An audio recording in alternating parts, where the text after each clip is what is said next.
Noam Chomsky has made 2 international reputations in unrelated or apparently unrelated fields.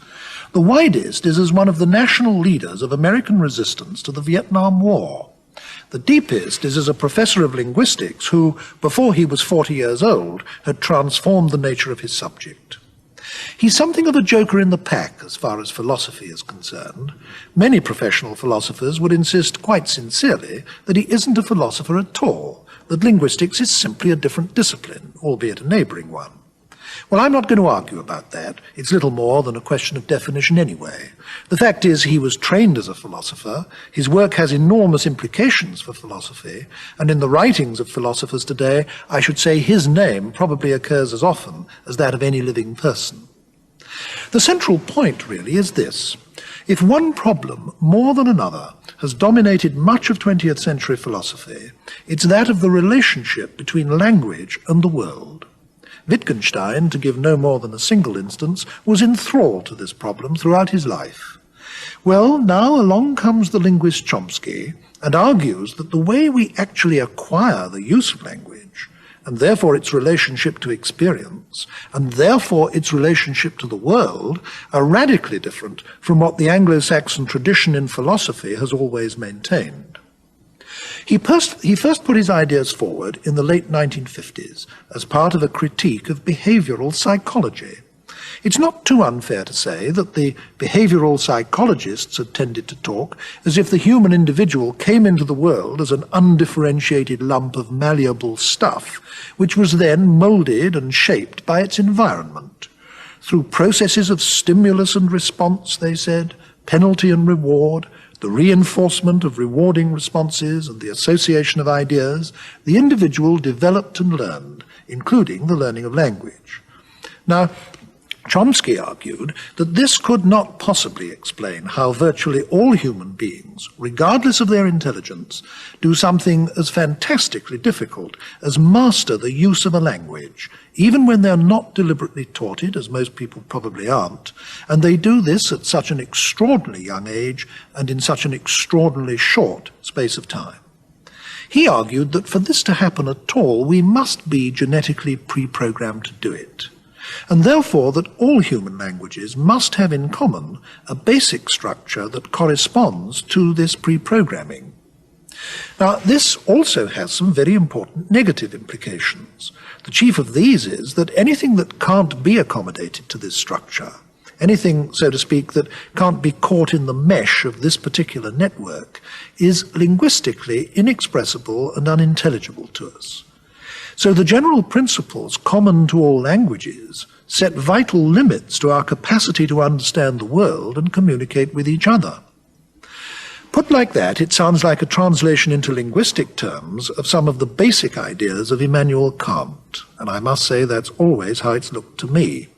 But even if so, it's Chomsky who's carried it out and no one else, and it's proved an enormously stimulating and fruitful thing to do. Professor Chomsky, one of the difficulties about discussing your ideas is that in an obvious sense they're hybrid. In part they're linguistics, in part they're philosophy, and in part they're biology. And in fact you yourself first put them forward in what was really a dispute with biologists, with behavioral psychologists. How did you come to start at that starting point?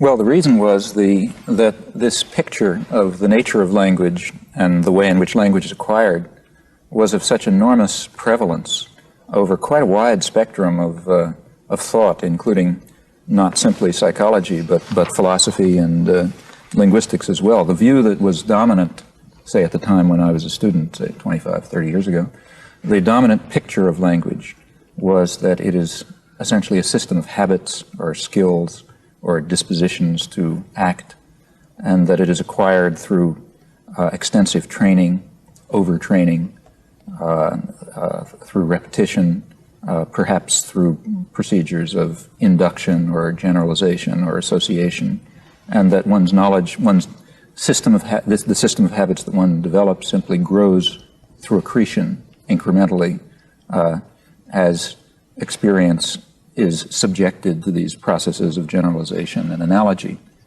And in fact, this picture, which plainly is a factual assumption was presented as if it were virtually an a priori truth, which it certainly is not. I mean, it's obviously not necessary that language is a system of that sort, or that it's acquired in anything like that way.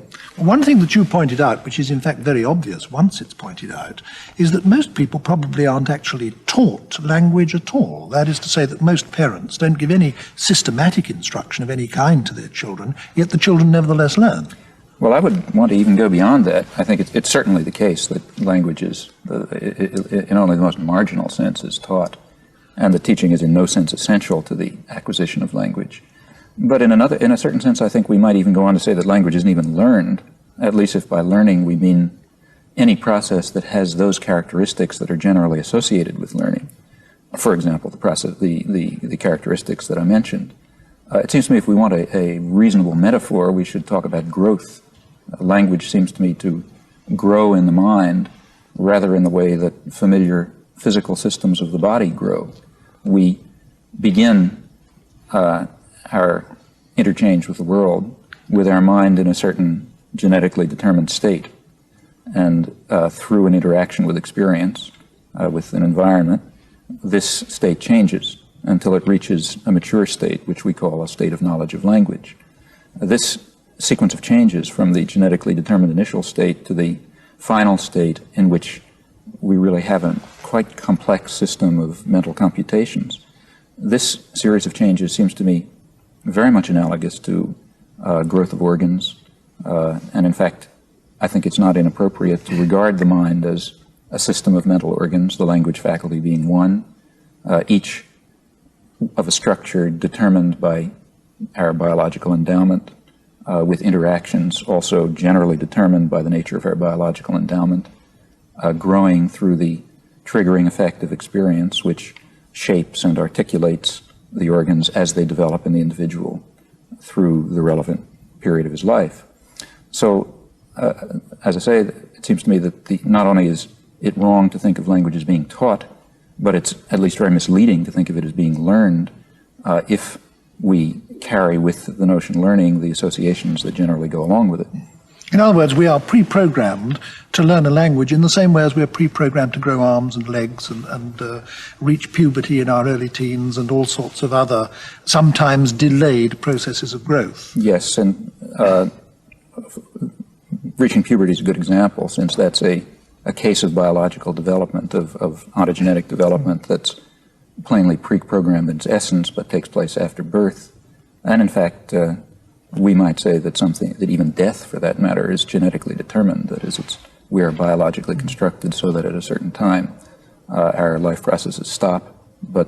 And in fact, the fact that some development takes place after the organism has begun an independent existence in the world has nothing to say. It tells us nothing about whether it's a genetically determined development or not.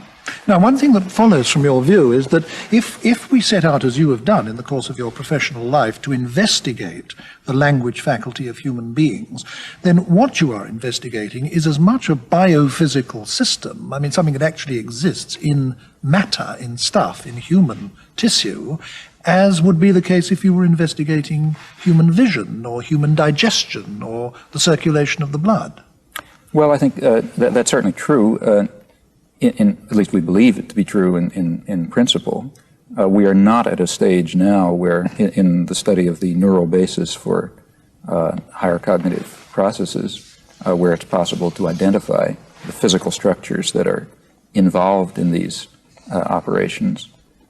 Correspondingly, the actual study of this organ remains at an abstract level. That is, we can try to investigate the principles by which it functions. But there's very little to say right now about the ways in which these principles are physically realized in structures of the brain. Quite correspondingly, one might study the visual system, let's say, as was done for a very long period, knowing, say, nothing about how it's physically, how the principles that we are led to attribute to this system, the, let's say, analyzing mechanisms that we are led to attribute to this system, knowing nothing about how these may be physically realized in our neural structures.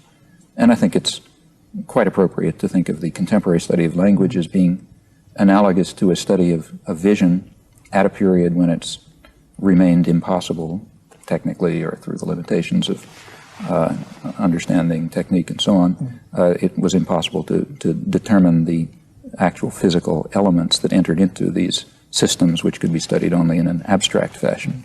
There seems to be a special difficulty here. I mean, we accept the fact that I can't, by introspection, however hard I try, observe the workings of my own liver. I can't observe it in the act of secreting bile or whatever it does. And similarly, presumably, I can't observe these language formation faculties of mine at work. But nevertheless, there is an important difference, because if we want to investigate the workings of the liver, we can observe other peoples. I mean, you can bits of live peoples or the whole of dead peoples or animals' livers. You can experiment with different inputs and see what difference they make to the output and so on and so forth. But we can't do that with animals as far as their language-using faculty is concerned, because they haven't got language-using faculties. Now, doesn't that shut off from us what is in fact the chief mode of investigation with all the other biological faculties that we have? It does very definitely stop a very natural mode of investigation. That is, we are not, for ethical reasons, we do not conduct intrusive experiments with human beings. So, for example, there are very natural modes of investigation that suggest themselves at once. Suppose, for example, I propose that language has some general property, and that every human language must have this property as a matter of biological necessity. If we were dealing with a defenseless organism that we were allowed to study, say, the way we study monkeys or cats, what we would do is employ the method of concomitant variation. That is, we would design an artificial environment, let's say, in which this principle was violated, and ask whether the system develops in a normal way under those conditions, to take one case. Well, that we can't do in the case of humans. We can't design artificial contrived environments and see what happens to an infant in them, just as we don't conduct ablation experiments with humans. And it's important to recognize that this limitation raises no philosophical issue. What it means is that we have to be cleverer in the kind of work we do, because a number of modes of inquiry are simply excluded, there being, as far as we know, nothing analogous to the language faculty in the case of other organisms. But that doesn't mean that we can't study the problem. We have to study it more indirectly. We often can't directly move to the experiments that would give us clear and precise answers to questions that we raise. But if you think about the model that I put forth, that is, that the model of an organ beginning in a genetically determined initial state and growing to a mature state of knowledge, then it's obvious that that mature state of knowledge will be determined by two factors. One, the initial genetic endowment, and secondly, the impinging experience. So as far as the final state of knowledge is concerned, what's called the grammar of the language, the system of rules and principles that determines what is a sentence and what it means and how it sounds and so on, as far as that system is concerned, we really can get tremendous amounts of evidence. In fact, every utterance that's produced is an experiment, if you like. Every reaction of a person to an utterance is an experiment. So there's no shortage of information concerning the mature state of knowledge achieved. If we can then discern in the mature state of knowledge principles and properties which are in no way presented in the experience that is available, it's very plausible to propose those as properties attributable to the initial state. The main thing I want to do in this discussion, Professor Chomsky, is go into the implications of your work for philosophy. I don't want to pursue you into the nature of the work itself, because that's highly technical, obviously, and it's not really feasible to discuss it in a television program of this kind. Let us now, as it were, assume the truth of your theories and start looking at the wider implications of them, because this, I'm sure, is what will interest our audience most. One consequence of your theories is that we are, as human beings, very, very rigidly pre-programmed. There are certain things we can understand, certain things we can communicate, and anything that falls outside that, we simply can't. Is that so? That's certainly correct. So, I mean, in a way, this is a rather alarming doctrine. I mean, it certainly contravenes the way we want to feel about ourselves. Well, that may be an immediate reaction, but I think it's not the correct reaction. In fact, while it's true that our genetic program rigidly constrains us, I think the more important point is that the existence of that rigid constraint is what provides the basis for our freedom and creativity. And the reason... What you mean, it's only because we're pre-programmed that we can do all the things we can do. Exactly. The point is that if we really were plastic organisms without an extensive pre-programming, then the state that our mind achieves would in fact be a reflection of the environment, which means it would be extraordinarily impoverished. Fortunately for us, we're rigidly pre-programmed with extremely rich systems that are part of our biological endowment. Correspondingly, a small amount of rather degenerate experience allows a kind of a great leap into a rich cognitive system, essentially uniform in a community, and in fact roughly uniform for the species. Which would have developed over countless evolutionary ages through the biological system, evolutionary process. Right. The basic system itself developed over long periods of evolutionary development. We don't know how, really. But for the individual, it's present. As a result, the individual is capable of, with a very small amount of evidence, of constructing an extremely rich system, which allows him to act in the free and creative fashion, which in fact is normal for humans. We can say anything that we want over an infinite range. Other people will understand us, though they've heard nothing like that before. We're able to do that precisely because of that rigid programming. But short of that, we would not be able to at all. What account are you able to give of creativity? If we are pre-programmed in the way you say, then how is creativity a possibility for us? Well, here I think one has to be fairly careful. I think we can say a good deal about the nature of the system that is acquired, the state of knowledge that is attained. We can say a fair amount about the biological, the basis in the initial state of the mind for the acquisition of this system. But when we turn to a third question, namely, how is this system used? How are we able to act creatively? How can we decide to say things that are new but not random, that are appropriate to occasions but not under the control of stimuli? When we ask these questions, we really enter into a realm of mystery where human science, at least so far, and maybe in principle, does not reach. We can say a fair amount about the principles that make it possible for us to behave in our normal creative fashion. But as soon as questions of will or decision or reason or choice of action, when those questions arise, human science is at a loss. It has nothing to say about them as far as I can see. These questions remain in the obscurity that in which they were in classical antiquity. Would you also accept this or not, that having arrived at our present situation across millions of years of evolution, we must have been going through a continual process of innovation and new adaptation and development of new abilities, dispositions, organs, etc. Might we not still be, as it were, plastic at the edges? Might we not still be developing and changing and genuinely evolving, if only on the margin? Well, I think one has to be, again, very cautious here, because while it's true in a very vague sense to say, it's correct to say that the systems that we now have developed through evolution, through natural selection, it's important to recognize how little we're saying when we say that. For example, it is certainly not necessarily the case that every particular trait that we have is the result of specific selection. That is, that we were selected for having that trait.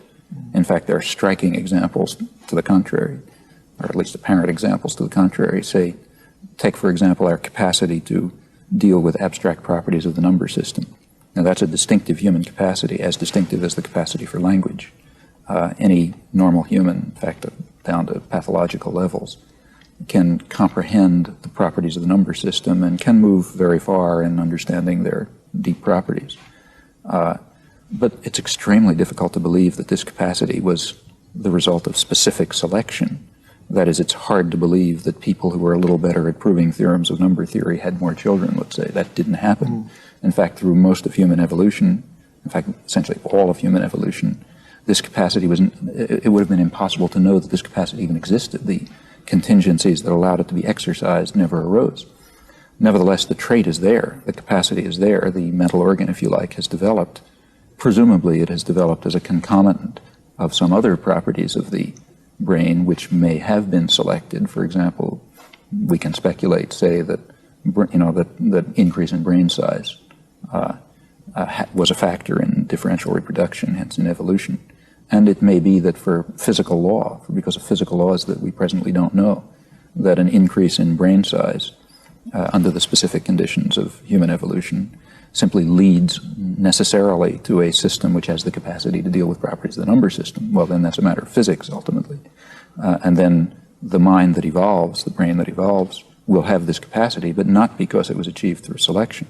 Now, I think it's at least likely that something of the sort is true of human language. And, I mean, surely if it were dysfunctional, it wouldn't have been maintained. It's obviously functional. But it's a long leap to claim that the specific structures of language are themselves the result of specific selection, and it's a leap that I don't think is particularly plausible.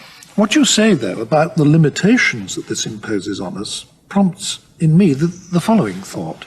We're all very used, I think, to the idea that in social life, each one of us as individuals tends to construct a picture of the world around his own experience. And indeed, it's difficult to see how we could do anything else. We're bound to do that. We've got no alternative. But it does mean that each one of us forms a systematically distorted view of the world because it's all built up on what accidentally happens to be the particular and really rather narrow experience of the individual who does it. Now, do you think that something of that kind applies to man as a whole because of the reasons implicit in your theory? That is to say, that the whole picture that mankind has formed of the cosmos, of the universe, of the world, must be systematically distorted and what's more, drastically limited by the nature of the particular apparatus for understanding that he happens to have. Well, I think that is undoubtedly the case, but again, I would question the use of the word limited, which carries unfortunate suggestions. That is, I assume that one of our faculties, one of our mental organs, if you like, is, let's call it a science-forming capacity, a capacity to create intelligible explanatory theories in some domain. And if we look at the history of science, we discover that time after time, when particular questions were posed at a particular level of understanding, it was possible to make very innovative leaps of the imagination to rich explanatory theories that presented an intelligible picture of that subdomain of the universe, often wrong theories, as we later discovered, but there's a course that's followed. And this could have been the case only because we do have, and we in fact share across the species, a kind of a science-forming capacity that is that limits us, as you say, but by the same token, provides the possibility of creating explanatory theories that extend so vastly far beyond any evidence that's available. I mean, it's very important to realize that it should be obvious to say, but it's worth saying that when a new theory is created, and I don't necessarily mean Newton, I mean even a small theory, what the scientist is typically doing, first of all, he has very limited evidence. The theory goes far, far beyond the evidence. Secondly, much of the evidence that's available is typically disregarded. That is, it's put to the side in the hope that somebody else will take care of it someday and we can forget about it. So at every stage in the history of science, there's even normal science, not Kuhnian revolutions, there's a high degree of idealization that goes on. So there's selection of evidence, distortion of evidence, creation of new theory, confirmation or refutation or modification of that theory, further idealization. These are all very curious steps. And we're capable of, and nevertheless, we can often make them, and make them in a way which is intelligible to others. It doesn't look like some random act of the imagination. And where that's possible, we can develop intelligible theories. We can gain some comprehension of the nature of this aspect of the world. Now, this is possible only because we are rigidly pre-programmed again, because we have somehow developed through evolution or however, the specific faculty of forming very particular theories. Of course, it follows at once, or at least it's reasonable to assume that this very faculty, which enables us to construct extremely rich and successful theories in some domain, may lead us very far astray in some other domain. For example, there may be some, again, a Martian scientist looking at us and observing our successes and errors from a higher intelligence, let's say, might be bemused to discover that whereas in some domains we seem to be able to make scientific progress, in other domains we always seem to be running up against a blank wall because our minds are so constructed that we just can't make the intellectual leap that's required. We can't formulate the concepts. We don't have the categories that are required to gain insight into that domain. Do you think that if our study of our language-forming capacity and hence our cognitive capacities, as you call them, our abilities to know and understand and learn, if these studies that you're pioneering result in an enormously amount of increased knowledge of all these human faculties, do you think it's at all likely that that increased knowledge will enable us to change and indeed expand the faculties? That, I think, is extremely unlikely because I think the faculties are a biological given. We may study the structure of the heart, but we don't do so because we think it's possible to replace the heart by another kind of pump, let's say, which might be more efficient.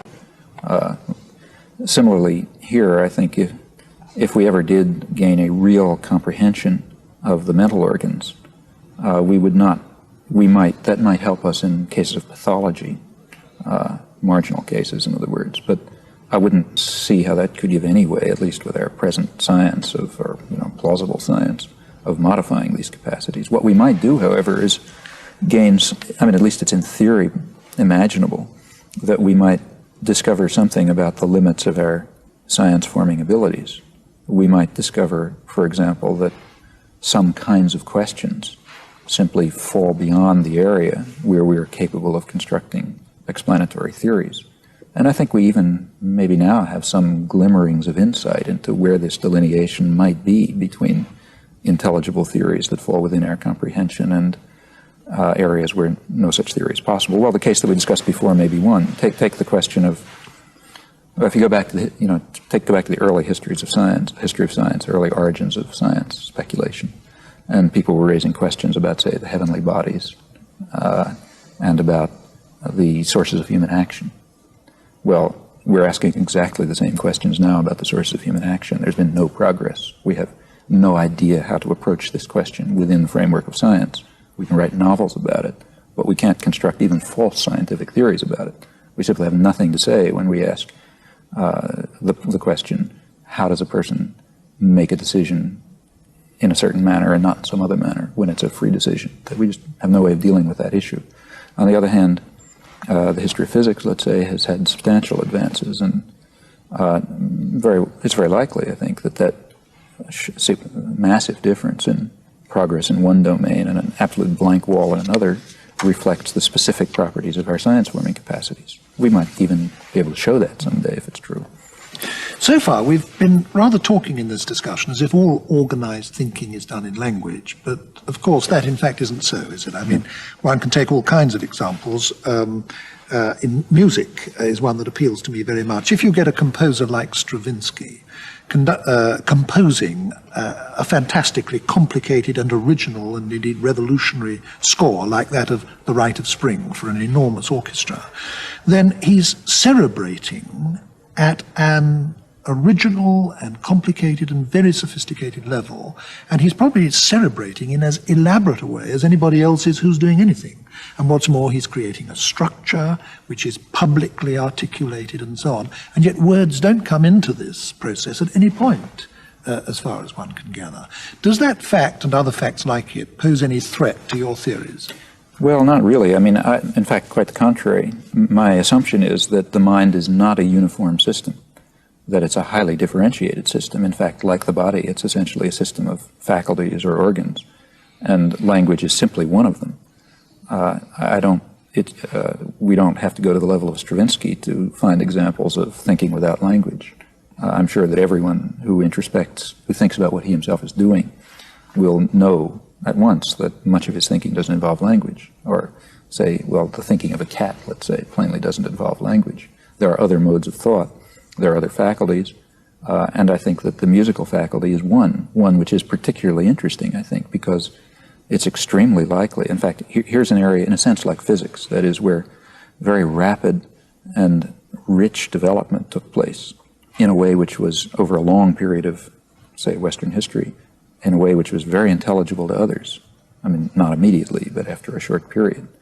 And strikingly, well, there is a striking feature of the 20th century in this respect. That is that the musical creation of the 20th century, I think, is qualitatively different from that of, say, the 18th century, in that it lacks that immediate access or short-term access that was true of the past. One would have to do an experiment to prove it, but I have no doubt that if we took a child of today, two children of today, let's say, or two groups, and taught one of them, say, Mozart, Haydn, and Beethoven, and taught the other one Schoenberg and post-Schoenbergian music, that there would be a very substantial difference in their capacity to comprehend it and deal with it. And that may reflect, in fact, if that's correct, it would reflect something about our innate musical capacities. Points of this nature have been discussed for some time. I remember Paul Hindemith, about 25 years ago, I think, in lectures argued that to violate the tonal principle in music would be something like an effort to violate the principle of gravitation. I take it he meant by that it was an innate property. Well, we might say an innate property. I don't want to pursue the musical analogy too far, because I was using that really only as an illustration. What it illustrates is the fact that you think we're pre-programmed, in fact, to a whole lot of things, don't you? I mean, no doubt to use gesture or recognize faces or develop a common sense view of the world and so on. Well, every area of human existence that's even worth studying is worth studying because rich and complex structures are developed in a uniform way. Otherwise, it's not worth studying. And those are precisely the cases where we expect to discover pre-programming that makes possible these great achievements. So, in other words, you think that everything that we do makes manifest our pre-programming. Games, institutions, the way we dress, the way we eat, everything. Well, here again, I think some caution is necessary. For example, take games. I'm speculating, obviously, but it seems to me reasonable to suppose that games are designed so as to be, in a sense, at the outer limits of our cognitive capacities. We don't make up games that are in which we are as skilled as we are in using words, let's say. That wouldn't be an interesting game. Everybody can do too much. What we do, we make up games like, say, chess, which is an extraordinarily simple game. That is, its rule system is utterly trivial. But nevertheless, we're not very good at it.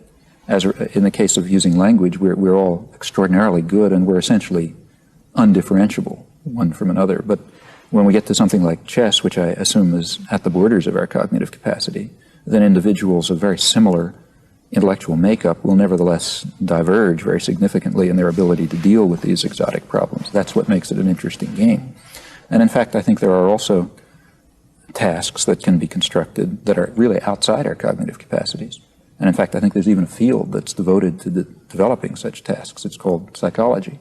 Much of modern psychology has been concerned to discover tasks which would yield species uniform laws, that is, laws that essentially hold across a number of species, or to construct good experiments, that is, experiments that have slow learning curves with regular increments and so on and so forth. And there are such tasks, say maze running, in which rats are about as good as humans, and both are quite terrible. And these, I think, are in fact precisely tasks that do lie outside of our cognitive capacity, so we do proceed by trial and error and by induction and so on.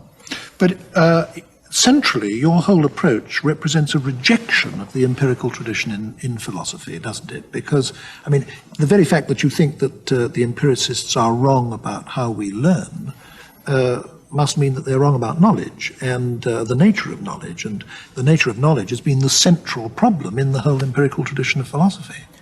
Well, the classical empiricist tradition, which I think was the tradition that's represented, let's say, perhaps in its highest form by Hume, seems to me to be a tradition of extreme importance in that a particular theory of the origins of knowledge, in fact, of the science of human nature, in Hume's phrase, was put forth. An empirical theory, and I think Hume, for example, would have regarded it as an empirical theory, did regard it. So when we investigate it, I think we discover that it's just completely false. That is, that the mechanisms that he discussed are not the mechanisms by which the mind reaches states of knowledge, that the states of knowledge attained are radically different than the kinds that he discussed. For example, for Hume, the mind was, in his image, a kind of a theater in which ideas paraded across the stage. It therefore followed necessarily that we could introspect completely into the contents of our mind. If an idea is not on the stage, it's not in the mind. And the ideas may be connected and associated. In fact, he went on to say there isn't even any theater. There's just the ideas. In that respect, the image is misleading. Well, that's a theory. And in fact, it's a theory that has had an enormous grip on the imagination throughout to my knowledge, most of the history of Western thought. For example, that same image dominates the rationalist tradition as well, where it was assumed that one could exhaust the contents of the mind by careful attention. You could really develop those clear and distinct ideas and their consequences and so on. And in fact, even if you move to someone, let's say, like Freud, with his evocation of the unconscious, still I think that a careful reading suggests that he regarded the unconscious as in principle accessible. That is, we could really perceive that theater and stage and the things on it carefully if only the barriers of repression and so on could be overcome. Well, if what I've been suggesting is correct, that's radically wrong. I mean, even wrong as a point of departure. There is no reason at all that I can see for believing that the principles of mental computation that enter so intimately into our action or our interaction or our speech, to believe that those principles are at all accessible to introspection, any more than the analyzing mechanisms of our visual system, or for that matter, the nature of our liver, is accessible to introspection. It seems to me that over and over again you come back to the same point. That is to say that many of the particular problems discussed and theories put forward by philosophers in the main, but also psychologists, and you've just mentioned Freud, and in your writings you mentioned many others, are in fact theories about physical processes. They are therefore open to checking by investigation, and when you check by investigation, you find out that the theories are wrong. And therefore you are, as it were, radically subversive of a lot of very well-established theories in our tradition. It seems to me that what you put forward in their place, over and over again, in fact, does parallel the rationalist tradition. I said in my introduction to this program that what I'm always reminded of by your work is the theories of Kant. You seem to me to be almost redoing, in terms of modern linguistics, what Kant was doing. Do you accept any truth in that? Well, I not only accept truth in it, but I've tried to bring it out in a certain way. However, I haven't myself specifically referred to Kant, but rather primarily to the 17th century tradition of the continental Cartesians and the British Neoplatonists, who developed many of the ideas that are now much more familiar in the writings of Kant.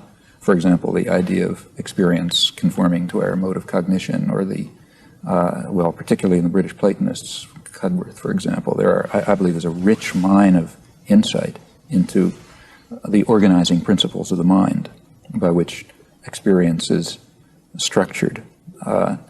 In fact, I think that's some of the richest source of psychological insights that I know. And that's the one, it's this tradition that I think that can be fleshed out and made more explicit by the kinds of empirical inquiry that are now possible. Of course, I think we also have to diverge from that tradition in a number of respects. I've mentioned one, namely the belief that the contents of the mind are open to introspection. Similarly, there's certainly no reason to accept the metaphysics of that tradition, to believe that there's a dualism of mind and body. I mean, you can see why the Cartesians were led to that. It was a rational move on their part, but it's not a move that we have to follow. We have other ways of approaching that question. Another thing that I mentioned in my introduction was the fact that you've made two international reputations, the other one, besides linguistics, being as a political activist. And it does seem to me that there is a connection between these two careers of yours. And I want to put this to you, really, in the form of a question. Liberalism grew up in the history of European thought in very close relationship to empirical philosophy and scientific method. the battle cry, really, in all three was, don't accept anything on the say-so of established authority, look at the facts and judge for yourself.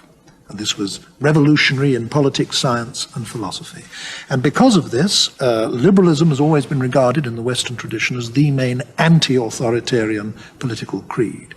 But just as you've rejected empiricism, you've also rejected liberalism, and you now say in your writings that whatever may have been true in the past, liberalism has now become the ally of authority.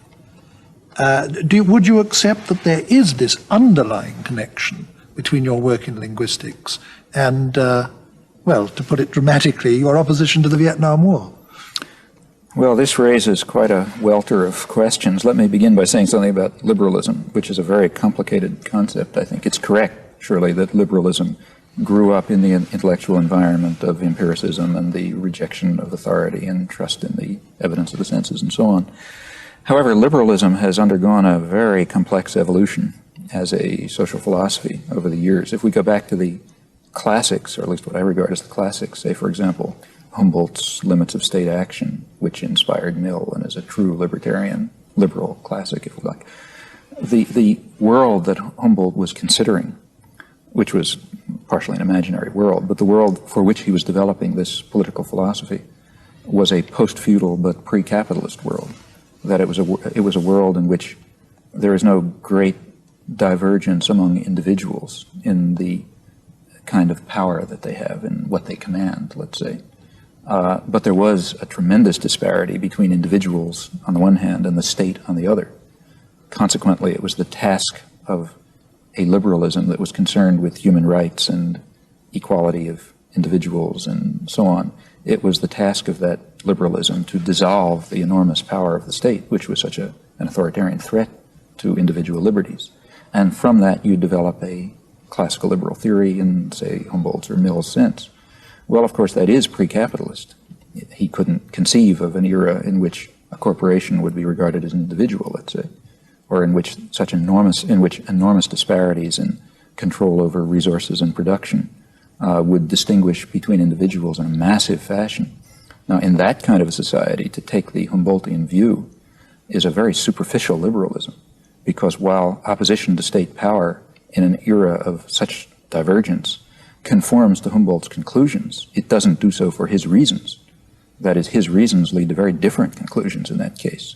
Namely, I think his reasons lead to the conclusion that we must dissolve the authoritarian control over production and resources, which leads to such divergences among individuals. In fact, I think one might draw a direct line between classical liberalism and a kind of libertarian socialism, which I think can be regarded as a kind of an adapting of the basic reasoning of classical liberalism to a very different social era. Now, if we come to the modern period, here liberalism has taken on a very strange sense if you think of its history. Now liberalism is essentially the theory of state capitalism, of state intervention in a capitalist economy. Well, that has very little relation to classical liberalism. In fact, classical liberalism is what's now called conservatism, I suppose.